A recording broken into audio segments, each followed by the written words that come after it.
أخبرني إيمن الدائرة اليوم؟ لله ورسوله وللمسلمين.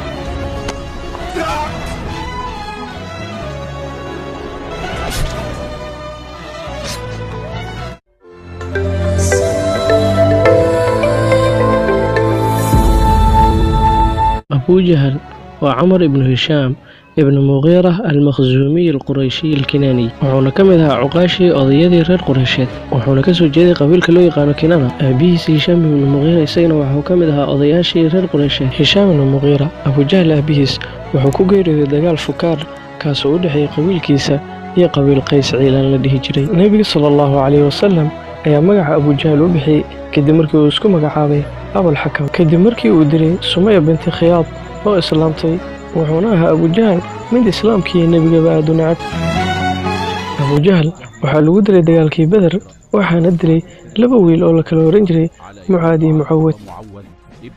Abu Jahl isagoo dhaawac ah ay ka tageen iyagoo maleynay in ay dileen kadibna waxa markii dambe arkay Abdullah ibn Mas'ud Abu Jahl oo dhaawaca وجف من الله حبتك يولوكتا كساري أبو جهل وحو يرمان تقوشي أسقناتي عبد الله بن مسعود وحو كجوابي إلهي يا رسول كيسا يا مسلمين تا كدب نود لي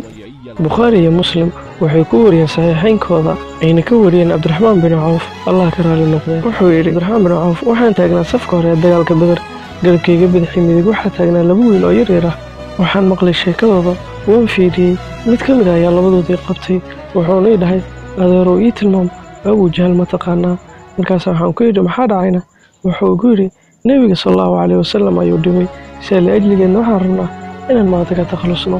kadibna waan u tilmaamay isagoo meel bannaan taagan ayuu yidhi Abdurrahmaan bin Awf way u tageen kadibna seef ayay la dhaceen ilaa dhulka uu ka dhaco Abu Jahl ugu dambeynna waxaa dhamaystay Abdullah ibn Mas'ud Allah ka raali noqday ugu dambeyn wiilashii ayagoo doodaya ayay nabiga sallallahu alayhi wasallam u tageen mid walbana wuxuu ku dacwoonay ani ayaa dilay nabigu wuxuu ku yidhi sallallahu alayhi wasallam aawse fiina mid masaxay ma jira maya ayay ku jawaabeen nabiga sallallahu alayhi wasallam wuxuu arkay seeftoodii oo mid walba dhiiga leedahay kadibna wuxuu ku yidhi labadiinaba waa disheen waxaa arkay Abdullah ibn Mas'ud Abu Jahl oo dhaawac oo meel cidla jiifo kadibna garka ayuu ka qabtay wuxuu ku yidhi ma tahay Abu Jahl kadibna wuxuu yidhi waxaa tahay qof ehelkiisii dibadda u saaray kadibna seeftii ayuu la dhacay ilaa uu ka dhinto Abu Jahl wuxuu ka mid ahaa kuwa dhibo ee dulmiga ku sameeyo ummadda muslimiinta iyo nabiga kaas oo uga soo horjeeday xaq iyo faafinta diinta islaamka Fircoon oo qoomkii Muuse ka mid ahaa waa la qarqiyay